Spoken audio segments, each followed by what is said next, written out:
भगवान बुद्ध ने अत दीपो भव कहा और अंधविश्वास के प्रति उन्होंने जो चिंतन मनन किया, ईश्वर किसी मनुष्य में है या अवतरित होता है, इस प्रश्न को लेकर उन्होंने पूरे जीवन रिसर्च किया, चिंतन किया और अंत में उन्होंने यही कहा कि संसार में सूरज है, इसका प्रश्न किसी को नहीं है,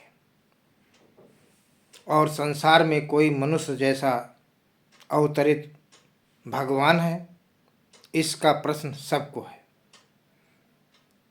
जब इसका कोई प्रमाण नहीं तो इसका प्रश्न क्यों है? जो चीज़ है वो है और जो नहीं है अत दीपो भव बनो। अपने आप पे सोचो कि क्या सत्य है क्या असत्य है। यही संत कबीर ने भी कहा कि राम और कृष्ण यदि भगवान हैं तो उनके भी गुरु थे, उनके भी गुरु उनको मार्गदर्शन दिए थे, और जब उनके भी गुरु थे तो उनको भगवान भी गुरु जैसे किसी ने ही बताया होगा, क्योंकि जब वो आम इंसान थे, इस पृथ्वी पे चलते थे, तो हमारे जैसे सभी इंसान उनको इंसान ही समझते थे। भगवान किसी ने समझा, जरूर कोई न कोई गुरु जो उनको मानता था, और उसने फिर सबको मनवाया। लोगों ने इस पर विचार नहीं किया कि ये इंसान है या भगवान है। ऐसे ही बुद्ध भी, उन्होंने स्वयं कहा मैं कोई भगवान नहीं हूँ और न मुझे भगवान मिला। इस विषय पर अत दीपो भव, अपने आप पे सोचो कि कौन आपका भगवान हो सकता है। जो मनुष्य अपने आंतरिक और बाह्य समस्त दोषों से मुक्त हो कल्याणकारी मार्ग की खोज करे, सत्य असत्य दुनिया को बिताए, जिससे आप लाभान्वित हो, आपके अंदर शांति सद्भाव भाईचारा प्रेम बंधुत्व आए, वह आपका भगवान है। और इस भगवान की परिभाषा में गौतम बुद्ध खरे उतरते हैं। संत कबीर भगवान बुद्ध की एक ही विचारधारा थी, लेकिन बुद्ध ने उसका स्वयं उपदेश पूरे दुनिया में दिया और लोगों को उस उपदेश को देने के लिए जोड़ा, आगे बढ़ाया। कबीर ने अपनी बात को कहा, लेकिन उसका कोई विशेष प्रचारक नहीं हुआ। उनकी बातों को लोगों ने लिखा और पुस्तकों में पढ़ाया गया, लेकिन कोई धर्म स्वरूप नहीं लिया।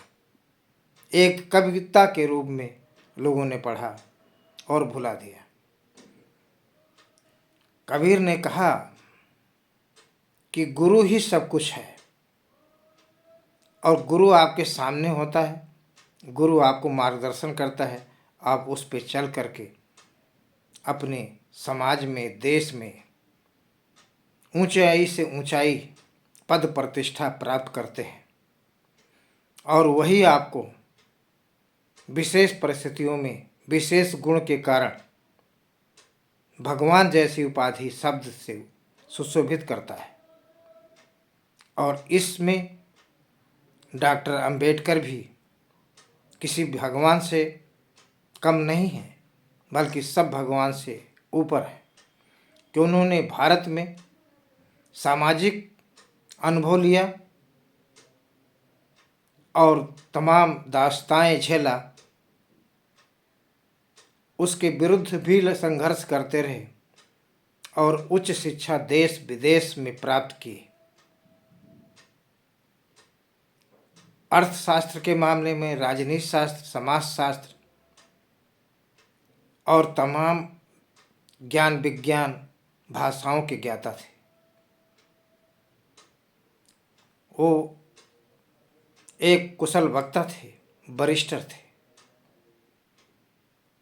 और इस देश का संविधान लिख करके इतनी बड़ी असामाजिक व्यवस्था के देश का संविधान सबको प्रिय लगे, ऐसी भावना उन्होंने उसमें जितना हो सके भर दिया।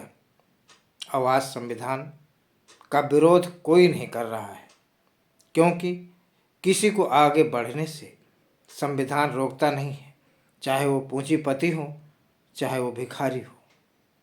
अब आईएएस एक भिखारी का भी लड़का बन सकता है और एक पूंजीपति डॉक्टर इंजीनियर का भी लड़का बन सकता है।